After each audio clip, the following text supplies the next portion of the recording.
Video बना देना माता जी, वीडियो बना देना, पकड़े रहना चाहिए। हाँ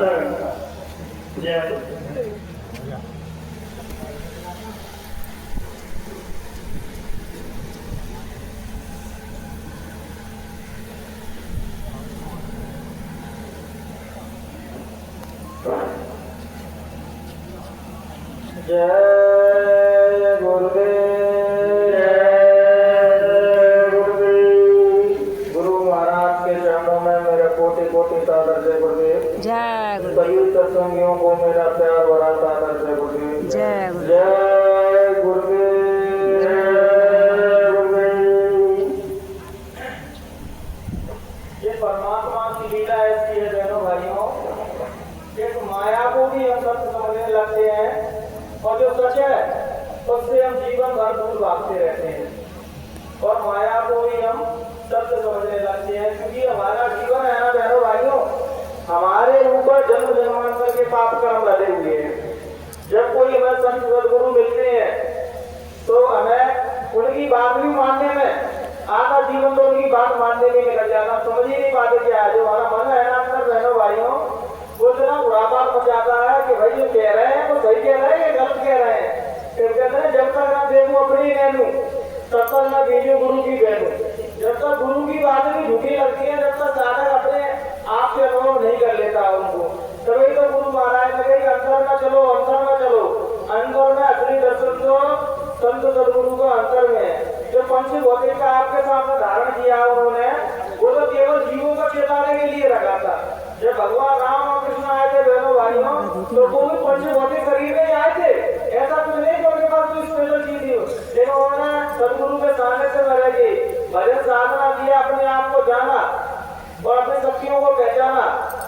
तो उनके जो पिताजी थे दशरथ जी राम के, तो उनको मोह आ गया, उनको अपने राम को इतना स्नेह करते थे, इतना प्रेम करते थे, तो वो जाने ही नहीं दे रहे थे। वो उनके जिसके लिए धरती में वो आए थे वो कार्य को करने नहीं दे रहे थे। तो विश्वामित्र जी आए लेने उनको और समझाया कि भैया इतना जन्म घर रहने के लिए नहीं हुआ है, महल में रहने के लिए नहीं हुआ है, इन्हें तो जिस काम के लिए आए हैं रावण का वध करने, ये वो काम करेंगे धरती पर आके।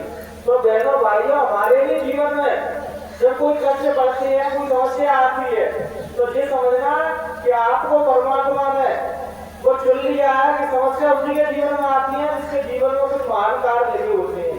अगर भगवान राम उसके अंदर ये सोचते हैं कि जंगल में जाके क्या करूंगा, 14 साल बनवास में कैसे भोगूंगा, तो आज वो भगवान राम नहीं कहलाते। और हमारे जीवन में छोटी छोटी समस्या आती है, हम तुरंत भगवान को पूछने लगते हैं, अरे भगवान हम तुम्हारा इतना भजन करना है, इतना रामायण सुन लिया, इतना भागवत सुन लिया, तो हमारे जीवन में समस्या आती है। बहनों भाइयों, ऐसा कोई पक्ष है जिसके जीवन में कोई समस्या नहीं है? समस्या तो हर किसी के व्यक्ति के जीवन में रहेगी बहनों भाइयों। भगवान जी देखोगे कि समस्या है तो भगवान का भजन की समस्या तो क्या आएगी? ये काल का लोग है बहनों भाइयों, ये मृत्यु लोग है, यहाँ कुछ भी चीज स्थायी नहीं है, एक दिन यहाँ सभी समाप्त हो जाना है। और जो हमारी विडंबना देखो लोगों की, जो अस्थायी चीज है उनके पीछे भाग रहे हैं, जो अपने अंदर स्थायी चीज है उससे हम वंचित हैं। संतों ने कहा है कि जो स्थायी चीज है वो तुम्हारे भीतर है, जो अस्थायी चीज है वो बाहर है। जैसे हाथ, हथेली, मकान, गाड़ी, घोड़ा, तुम मरोगे तो बहनों भाई तुम्हारा मकान जाएगा और रहना तुम्हारे संगे नहीं, तुम्हारा कभी जाएगा, गाड़ी घोड़ा जाके चले संगे नहीं जाएगा, वो अस्थायी चीज है। और स्थायी क्या है? जो अपने अंदर जीवात्मा बैठी है, जो परमात्मा का भजन करके अपनी आत्मा को जगा लो, वो स्थायी है। गुरु महाराज कहते थे बच्चे शुरू में थोड़ी है मेहनत है, जब तुम्हारी एक बार जीवात्मा जग गई तो चलते फिरते उठते बैठते सब भजन ही भजन हो रहा है। तभी तो कभी साहब ने कही कि उठूं बैठूं तो परिक्रमा और खाऊं पीऊं तो सेवा। तो बहनों भाइयों, संतों की बातें अटपटी लगती है, हर किसी के समझ में नहीं आने वाली। अपना पृथ्वी वाली बात कह रहे हैं वो तो उठूं बैठूं तो परिक्रमा खाऊं पीऊं तो सेवा। जो व्यक्ति को जीवात्मा का अपनी आत्मा का बोध हो जाता है बहनों भाइयों, तो उनके जीवन में चलते फिरते भजन होता है। गुरु महाराज के शिष्य थे भोजी साहब, उन्होंने डायरी लिखी थी, उनको आत्मज्ञान प्राप्त हो गया था। तो गुरु महाराज से कह रहे गुरु महाराज भजन किसका करूं? तो भजन तो 24 घंटा चल रहा है, चल रहा होता भजन चल रहा है, रोटी खा रहा होता भजन चल रहा है। तो गुरु महाराज ने कही ऐसा करना, तो जो अपना जीवन का अनुभव है उसको एक डायरी में लिख जाना,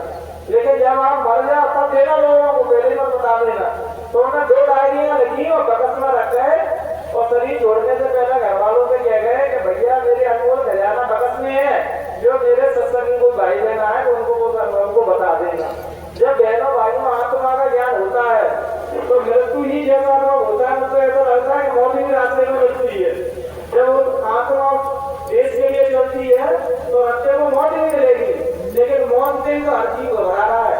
मरना कोई नहीं चाहता, लेकिन मरेंगे रोज अपन, बचेगा कोई भी नहीं चाहता, लेकिन फिर भी हम मृत्यु से बचने के लिए पता नहीं क्या क्या तैयारी करते रहते हैं और बच फिर भी नहीं पाएंगे। लेकिन ये नहीं समझ पाते कि मृत्यु सिर्फ शरीर की होनी है, आत्मा में कोई मृत्यु नहीं है। जैसे कृष्ण भगवान ने गीता में कहा है कि आत्मा को तो ना कोई शब्द छेड़ सकते हैं, ना पानी उसको डुबो सकता है, ना अग्नि उसको जला सकती है, पांच तत्व वाले कोई तत्व उसको खत्म नहीं कर सकता। लेकिन ब्रह्मणा क्या है कि हमने आत्मा का शरीर के भेद को जाना नहीं है कि आत्मा कहाँ है, शरीर कहाँ है। हमारा वो ममता शरीर से चिपकी हुई है। जब आत्मज्ञान प्राप्त होता है तो शरीर से धीरे धीरे लगाव खत्म हो जाता है। आपने देखा होगा कि महात्माओं को कैंसर होके मरे, कुछ जैसे मरे, क्योंकि शरीर से धीरे धीरे लगाव खत्म होगा। बहनों भाइयों, तो शरीर में स्वाभाविक सी चीजें को रोग लगेगा, क्यों कारण तो मरेगा, मृत्यु अपने को मिलेगी। तो भैया तो ऐसे मरे, भगवान की कहेंगे भगवान की वजह से मरे, तो कैंसर होगा तुमको, एक्सीडेंट में मरोगे, बीमार हो जाओ, कोई ना कोई तो कारण पड़ेगी ना मृत्यु की, बनेगी नहीं बहनों भाइयों, बोलो भैया बनेगी। तो यही है कि जहाँ संसार में आए हो तो संसार में आके बहनों भाइयों जन्म से और मृत्यु के बीच का जो समय है, सबको ने बताया, इसी के बीच में तो मृत्यु को भी जान सकते हो और अपने स्वयं को भी बचा सकते हो कि मैं कौन हूँ। लेकिन हमारी विडंबना क्या है कि हम जिस जामे में आ जाते हैं उसी से बन जाते हैं। रविदास को बहनों भाइयों काफी में लोगों ने इतना बताया, बार बार उनको अपनी परीक्षा देनी पड़ी। और परीक्षा क्यों देनी पड़ी है, चाहे छोटी जाति में आए, तो जब लास्ट में राजस्थान में उनको परीक्षा देनी पड़ी तो उन्होंने कही भैया मैं कितनी बार भगवान से परमात्मा से पुकार लगा, बार बार परीक्षा दूं, तो ये परमात्मा मेरे ना तो शरीर को ले लो तुम, अब मैं बार बार करता हूँ नाटक परीक्षा दूंगा। और गुरु महाराज ने हमने परीक्षा दी, अगर गुरु महाराज अच्छे हैं तो मेरा जो काम बनना चाहिए, गुरु महाराज अच्छे है तो मोड़ा बीमार है, जो मोड़ा ठीक होना चाहिए, और नहीं बोला तो झूठ मान लेते हो। तो भाई यही तो विडंबना है कि तुम अपने संतों को अपनी कसौटी में कराते हो कि हमारी कसौटी में जो खराब कर जाएगा तो वही तो सच्चे संत है। और संत बहनों भाइयों किसी की कसौटी में खड़े नहीं कर सकते, वो अपनी मौज में रहते हैं। इसलिए बहनों भाई आश्रम में एक शिष्य और एक गुरु रहते थे। तो एक बार वो क्या सत्संग करने दूसरे गांव में जा रहे थे, तो दूसरे गांव में चलते चलते रात हो गई थी। तो गुरुदेव कह रहे हैं अपन जंगल में नहीं रुक सकते, नहीं पहुंचना पड़ेगा सत्संग स्थल पर। तो उनका शिष्य कहने लगा तो गुरुदेव को तो ऐसा होता उन्होंने कभी देखा ही नहीं है, आज गुरु महाराज जैसे क्यों हो रहे हैं, क्योंकि उनके झोले में बहना भाई दो सोने की ईंट लगी थी। उनको ये डर सता रहा था कि जंगल में रुके कि डाकू ने पकड़ लिया तो एक न ले जाए। पर दोनों गुरुओं की पानी पीने के लिए रुके। अब वो शिष्य सोच रहा है भैया मेरे गुरुदेव को गुरु बेच देना है तो मेरा शिष्य होने का धिक्कार है, शिष्य कह रहा तो मेरे होते हुए भी गुरु बेच देना है। तो माना भैया टिकट नहीं लगाए, गुरु तो भरोसा मौज में रहते हैं, पसंद रहते हैं, बेचने क्यों है। तो जब गुरु महाराज पानी पीने चलेगा तो उसने झोले में देगा वहाँ ईंटे रख दो, तो ईंटे निकाल के घेर में बैठ गए। बोले गुरु महाराज चिंता मत करो, अब आराम से ध्यान रखना वाली बात नहीं। तो गुरु ने देखा कि वो झोले में ईंटे गायब है, तो गुरु थोड़ी देर तो उसमें गुस्सा हुए और समझ गए कि इसने सही किया। वो ईंटों का मोह जो मेरे पास लगा था वो मुझको सुकून और शांति नहीं दे रहा था।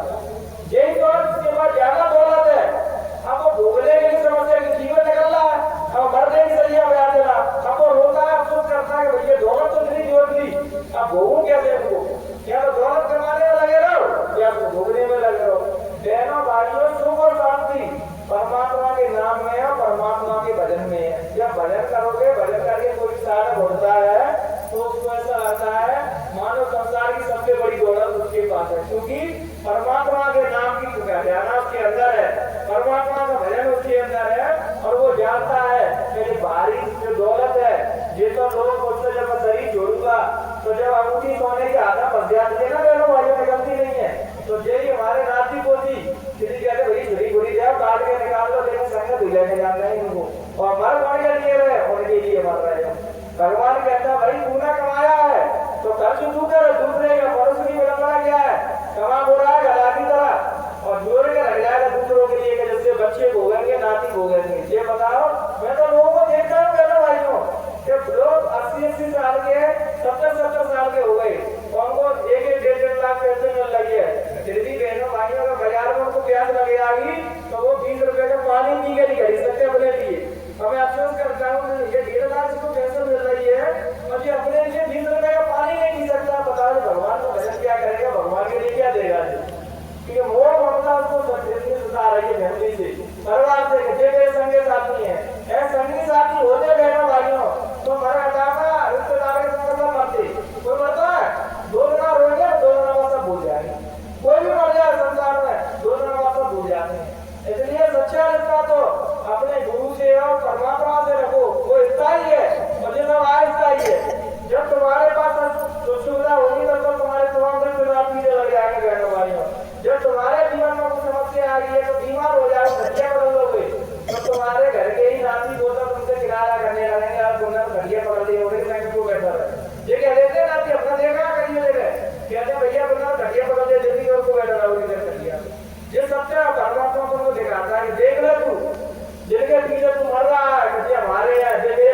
की फोटो को देख लो।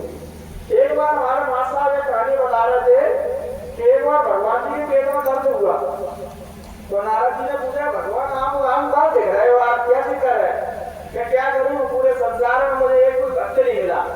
तो नारद जी कह रहा है प्रभु इतनी छोटी बात, मैं भी बड़े भक्ति लोग में जाता हूँ, अभी एक भक्त बन के जाता हूँ। तो भैया यहाँ दिखते तो बहुत सारे भक्त हैं, सब भक्त हैं, लेकिन रियल में सच्चाई में तो कोई एक आदमी भगवान का भजन नहीं कर पाता है। साधु को वेश में, सन्यासी को वेश में, भजनानंदियों के वेश में इस संसार में उनको दिखेंगे तो बहुत से लोग, लेकिन हकीकत में साधु होना ये बहुत मुश्किल खेल है। एक आदमी को करना और वो करोड़ों में निकल पाता है। तो जब नारद जी धरती के आए तो सबसे पहले उसने सोचा कि छोटे बच्चों को पढ़ो, इनको संसार की दुनियादारी को समझ ही नहीं रहती, तो ये तो भगवान से मिलने के लिए हाथ तैयार हो जाएंगे। तो छोटे बच्चे बेचारे स्कूल बस से निकल के अपने घर जा रहे थे, तो नारद जी ने उनको पकड़ लिया कि बच्चे लोगों भगवान से मिलना है, क्या तुमको भगवान के धाम में चलना है क्या? तो बेचारे बच्चे कह रहे हैं कि महाराज चल रहे तो है, लेकिन स्कूल के टीचर ने तो होमवर्क दे रहा है, कोई होमवर्क ही करते करते संजय है हम नहीं जा पाएंगे, मैं चलो गाँव स्कूल में तो भगवान भी जा नहीं पाएंगे। तो नारद जी ने कही भैया जी अबूल है, ये कुछ जानते नहीं, छोड़ो।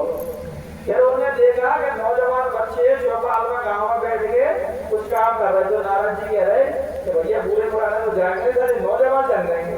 तो उन्होंने कही कि मैं बेटा लोग हो कि भगवान के धाम में चलोगे क्या?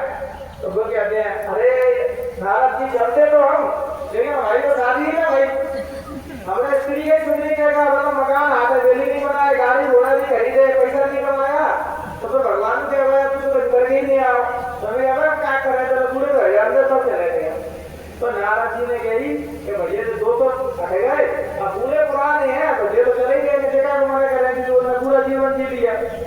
तो नारद जी जब उनके पास गए तो पूरे पुराने कहने लगे अरे महाराज चलते तो हम जरूर, लेकिन वो ये गुण आते ही रहेगा जरूर, और भागे आपकी लेवल करते क्यों चलते हैं? तो उन्होंने ही मना कर दी। तो नारद जी चारे थका के एक सेठ जी के पास पहुंच गए। तो उन्होंने सेठ जी से पूछा कि महाराज तो भगवान जी याद कर रहे हैं, तुम चलोगे भगवान से मिलने के लिए? तो सेठ जी कह रहे अरे महाराज कैसी बात कर रहे हैं, हम तो चलेंगे मिलने के लिए, तैयार है हम तो भगवान जी से मिलने के लिए तैयार है। तो नारद जी ने कही कि ठीक है मैं कल आ जाऊंगा, तो तुम तैयार रहना। तो सेठ जी ने ठीक है। तो ये सेठ जी तैयार हो गए, नारद जी कल आए। तो नारद जी कह रहे सेठ जी से गई, सेठ जी कहने लगे कि नारद जी चलेंगे तो हम, लेकिन पहले से मोड़ी मोड़ की व्यवस्था जमा जाऊंगा और मोड़ी मोड़ का दुकान सौंप जाऊँ, गद्दी ले जाऊँ, उसके बाद चलूंगा। तो उन्होंने नारद जी को डाल दिया। तो नारद जी दूसरे दिन आए। तो नारद जी के अंदर सेठ जी अरे महाराज ने व्यवस्था तो बनाने दो।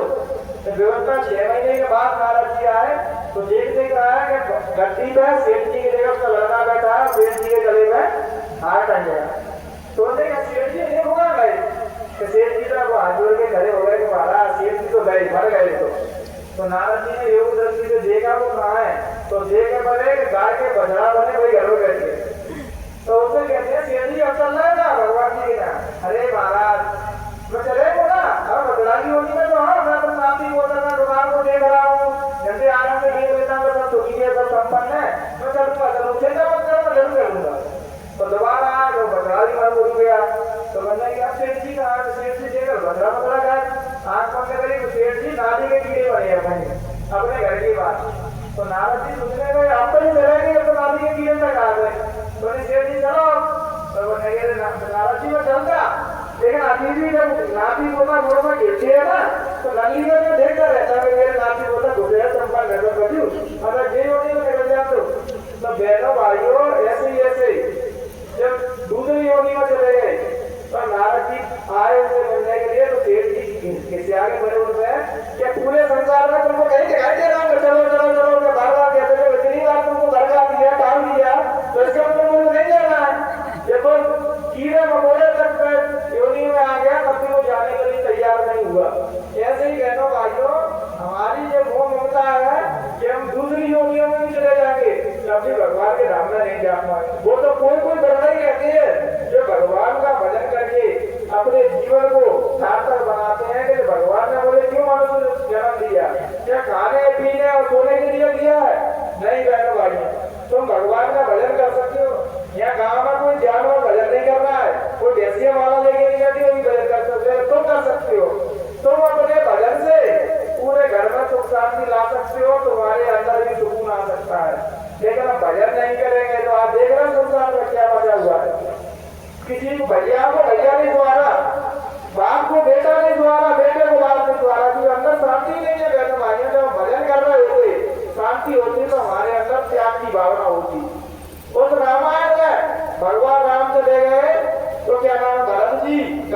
नहीं कहते। और आज के कलयुग भैया क्या सोच रहे हैं कि नहीं जा रहा बाहर तो उसको जाएगा, ऐसा मिल जाएगा।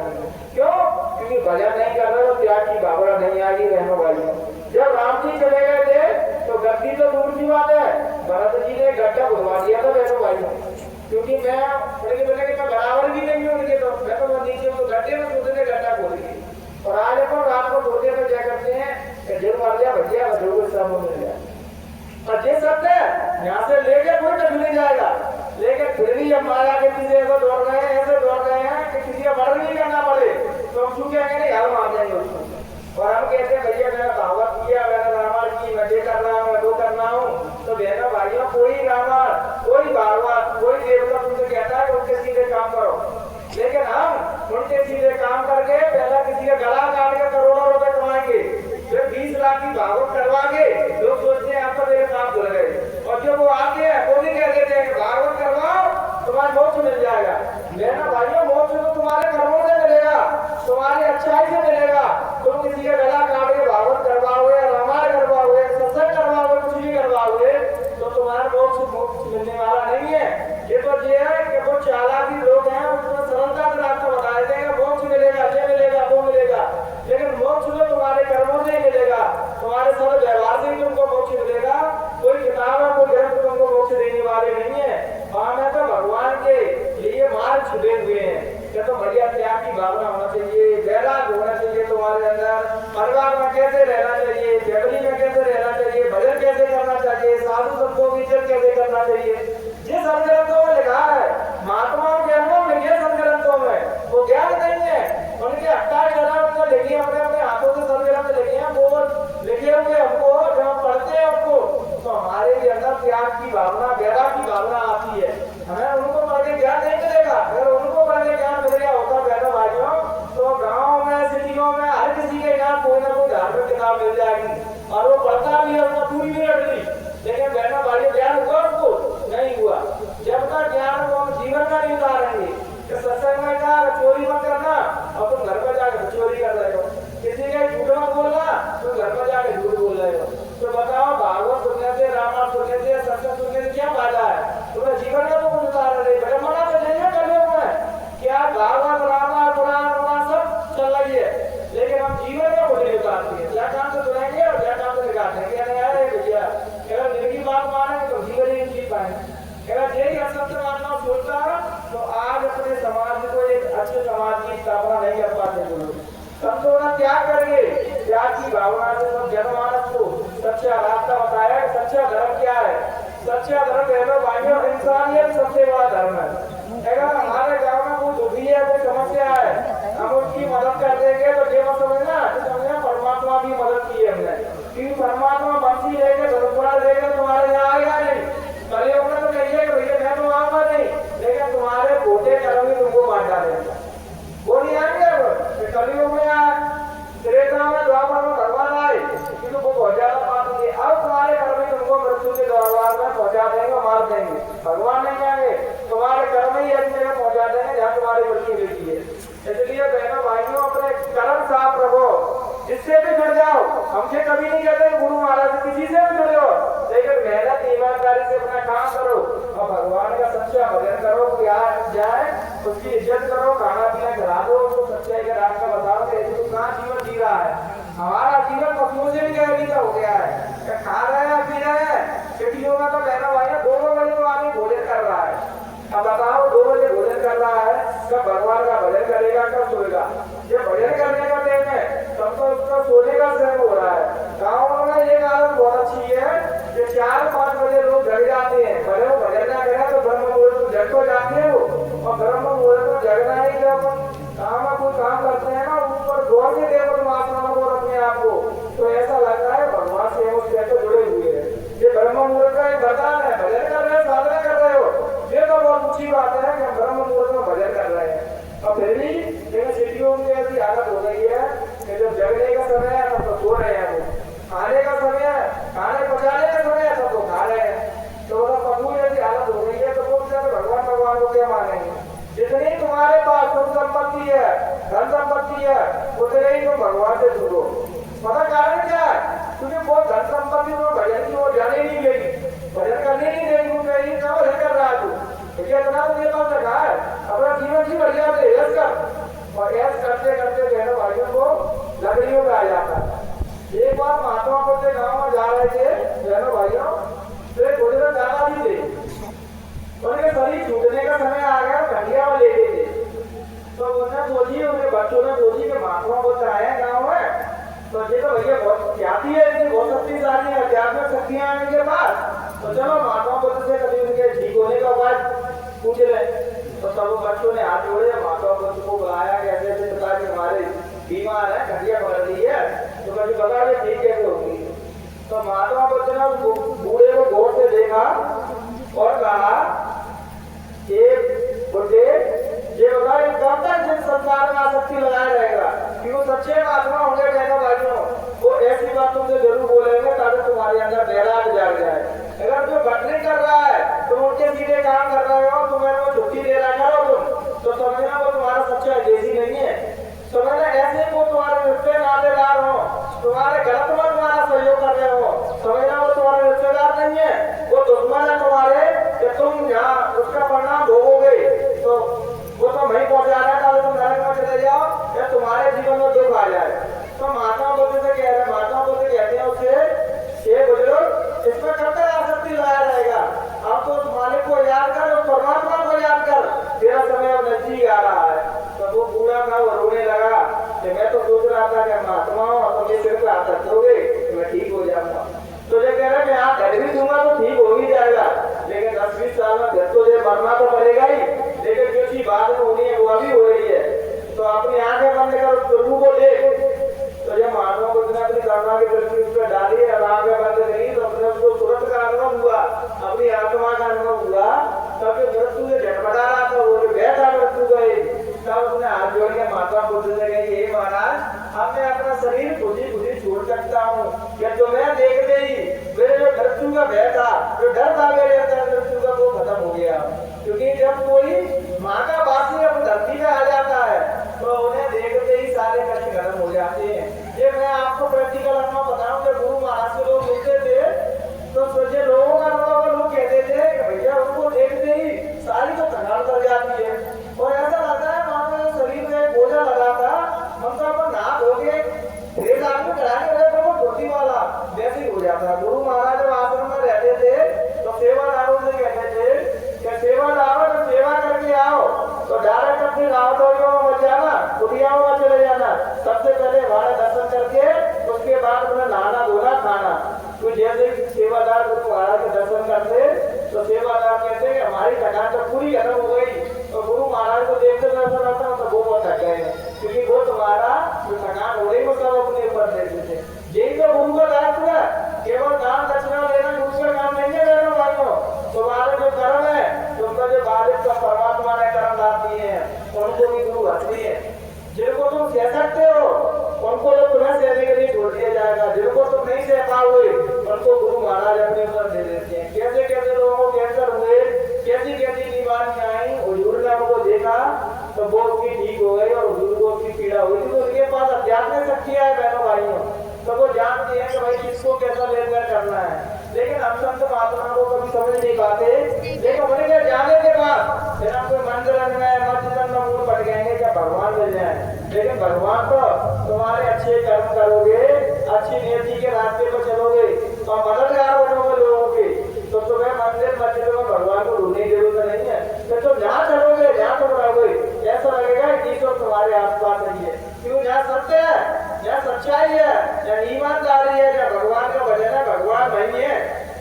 क्यों कहते हैं मोह को तारे ढूंढे बंदे, मैं तो तेरे पास में ना काशी ना कैलाश में, खोजी हुए तो तुरंत बन जाओ फल वाली क्या। जब बोल सच्ची होगी तो भगवान उसको जरूर करते हैं। बोले सच्ची नहीं है, केवल काम टाइम पास करने के लिए भागवत सुनने जा रहे हैं, रामायण सुनने जा रहे हैं, सत्संग सुनने आ रहे हैं, तो टाइम पास करने वालों को भगवान मिलेगा फिर भाई। जो चाहते नहीं है हमारे अंदर उससे मिलने के लिए, रो ही नहीं रहा उसके लिए, क्योंकि तरफ होती तो रोते, तरफ ही नहीं है तो कहाँ से मिलेगा भगवान। भगवान सब जगह है, लेकिन हमसे तरफ वो सबको मिले, वो हमारे अंदर भगवान से मिलने की तरफ नहीं है। ये मंदिर मस्जिदों में भीड़ का ही हो रही है, ये भगवान एक गाड़ी है, 2 गाड़ी कर दो, छोटा अगर मकान है बड़ा मकान कर दो, तो मैं तुम्हारी कृपा दूंगा। एक छोटी गाड़ी है 2 पहिया की 4 पहिया की कर दो, मेरे भवके नाती नहीं हो रहा, नाती कर दो, यही मांगने को जाना है। भगवान को कोई भी बहनों भाइयों से समझ के जाता है कि भगवान हे परमात्मा तुम मुझे अपने दीदार करा दो, अपने दर्शन दे दो। कोई मांगने जाता है बहनों भाइयों? कोई नहीं मांगने जाता। बस संसार की चीजें मांगते रहेंगे जिंदगी की बार। तो महात्मा कहते हैं कि नौजवान बच्चे संसार की चीजें मांगे तो समझ में आता है, लेकिन बूढ़े बूढ़े लोग अपनी मुक्ति और मोक्ष कोई नहीं चाह रहा, अपने 84 से आया वहां से छुटकारा कोई नहीं चाह रहा, तो संसार की चीजें मांगने लगे हो। गुरु महाराज एक बार मंच से कह रहे कि बच्चा कब तक इनकी चीज मांगते रहोगे, अब तो अपने लिए कुछ मांगो, अपने कल्याण के लिए कुछ मांगो। जिन जीवन और संसार की चीजें मांगते रहो, गुरु महाराज ये कर दो, गुरु महाराज को कर दो, गुरु महाराज ऐसा कर दो, गुरु महाराज ऐसा कर दो।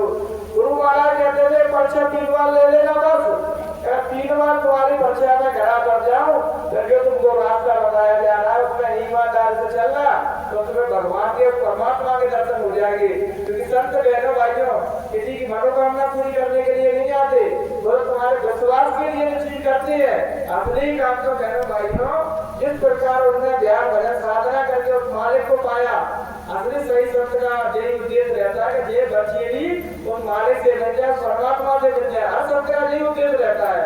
लेकिन जब कलियोगी लोगों को देख लेते हैं तो वो भी कह देते हैं भैया कथा सुनने आओगे तो ये मनोकामना पूरी होगी, सत्संग में आओगे तो तुम्हारी ये मनोकामना पूरी हो जाएगी, भागवत करवाओगे तो ये मनोकामना पूरी होगी। ताकि तुम्हारा विश्वास उस मालिक में, भगवान में, परमात्मा में बढ़ा रहे। बाकी ऐसा होगा कुछ नहीं बहनों भाइयों, ये तो तुम्हारे कर्मों के अनुसार चीजें होंगी बहनों भाइयों। कर्म तुम्हारे पास साफ होंगे तो तुम्हारा पूरा जीवन अच्छे से बीतेगा। तुम्हारे खुदे ही कर्म हमसे बहुत कुछ करा रहे हैं, इसलिए अपने विचारों को यही बयान देते हुए, और बहनों भाइयों कोई ऐसे गलती हो गई हो तो हमको ज्ञानी महापुरुष नहीं है, आपके छोटे नाती बेटे हैं, हमसे कोई भी शब्द से ऐसा बात निकल गया हो जो आपको बुरा लगा हो तो आपके चरणों में रख के मैं माफी मांगता हूँ। जय गुरुदेव। आप बड़े भैया आएंगे और गुरु महाराज का संदेश सुनाएंगे।